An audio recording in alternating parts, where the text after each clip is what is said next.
Imagine a graph with two lines climbing a mountain. The first is a bright green line representing your income. If you're a high achiever, a doctor, a lawyer, or a business owner, this line is a masterpiece, skyrocketing vertically into the top 1% the moment you reach your peak earning years. But right next to it, chasing it with magnetic precision, is a red line representing your spending, which teleports upward to meet your income almost overnight. In this video, we are going to reverse engineer why this parallel climb keeps the smartest people broke. We'll examine the $250,000 debt hole that puts you 10 years behind the average person before you even earn a dollar. Then we will identify the structural traps, the house, the car, and the schooling that act as badges of rank but function as golden handcuffs. Finally, we'll walk through the specific fixed salary strategy used by the wealthy to reach the crossover point where work becomes entirely optional. Most people start their financial race at zero, but high earners start in a hole so deep they can't see daylight. The median medical school debt is hovering around $200,000. And for many specialists, that number easily clears $400,000 when you factor in undergraduate loans and high-interest private options. This is not static debt. It is a living, breathing liability that accrues interest while you are still making a pittance in residency, essentially eating your future before you've even arrived. You are technically insolvent during the very years your peers are starting to build their first portfolios. Imagine spending your entire 20s inside a library or a hospital ward, missing weddings, skipping vacations, and eating cafeteria food while your college friends were buying houses and leasing luxury cars. You have delayed every single joy for a decade in the name of your career, living on a student budget long after your peers moved on. When that first $20,000 a month paycheck finally hits your account, the internal dam doesn't just leak, it bursts under the weight of pent-up deferred gratification. It's an emotional explosion that no spreadsheet can contain. You feel you are owed a certain caliber of life to compensate for the lost decade, so you use your new income to soothe the trauma of your 20s. You buy the markers of success, the watches, the vacations, the high-end dinners, not out of greed, but out of a need for emotional relief and social validation. You want to show the world and yourself that the sacrifice was worth it. But you cannot buy back your 20s with the income of your 30s. You can only mortgage your 40s and 50s to pay for the illusion of a doctor's lifestyle. Standard financial advice tells you to skip the lattes and cancel Netflix, but for high earners, that advice is mathematically irrelevant. You don't go broke because of $5 purchases. You go broke because of 3 specific structural decisions that act as badges of rank. These are signals of competence that society and your peers expect from your title, and they are designed to lock your red line to your green line for the rest of your life.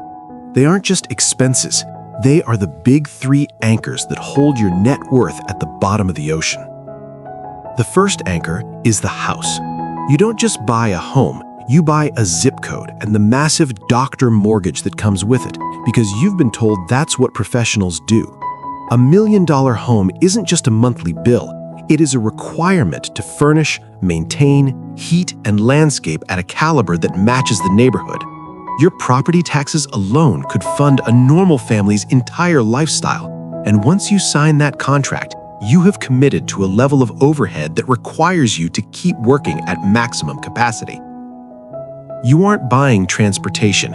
You are buying the right to be seen as a successful peer by people who are often just as broke as you are. Leasing a $90,000 German SUV feels reasonable when you make $30,000 a month, but it is a depreciating asset that steals your capital and replaces it with a monthly obligation.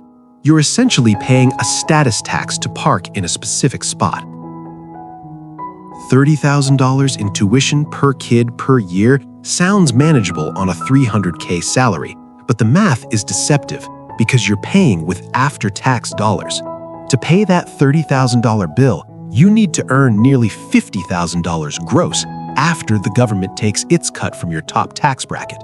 If you have 3 kids in private school, you have effectively lit $150,000 of your salary on fire before you've even put gas in your car or food on the table.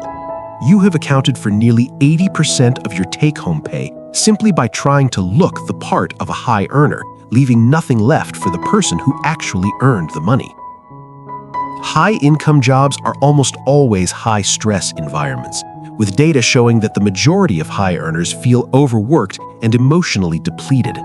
When you spend 80 hours a week making life-and-death decisions or managing multi-million-dollar deals, you come home with zero mental bandwidth to negotiate, comparison shop, or cook.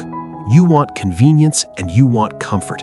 And because you have the high income, you are willing to pay a massive premium to get them instantly. You order the expensive takeout because you're too tired to stand in a kitchen. You book the $10,000 luxury resort because you need to escape your reality, not just experience a new one. You buy the high-end SUV because that 30-minute commute is the only alone time you get, and you want it to feel like a sanctuary from the chaos. You have earned it, but by turning your income into soothing spending, you ensure you are a permanent servant to the very job that is causing the stress. Your lifestyle becomes a gilded cage where the bars are made of your own luxury purchases. Let's look at two different futures for the same salary to see how the math changes. The first professional follows the cultural script.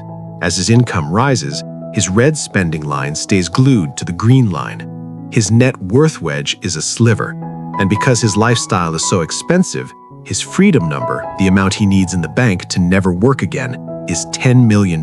He is on a treadmill that keeps speeding up, and he will likely have to work until he's 70 just to keep the lights on in a house he's too busy to enjoy. This professional uses the fixed personal salary strategy. If she lived on $60,000 as a trainee, she decides to live on $120,000 as a fully fledged professional. She doubles her lifestyle, which is a massive tangible upgrade, but she caps it there. While her income continues to rise toward $400K, her spending line stays flat. The resulting gap is a massive, widening wedge of $200,000 a year flowing into assets. Because her spending is lower, her freedom number is also lower. She hits her target in 8 years, while the first professional is still arguing over a car lease in year 30. You cannot execute a widening wedge strategy with willpower alone.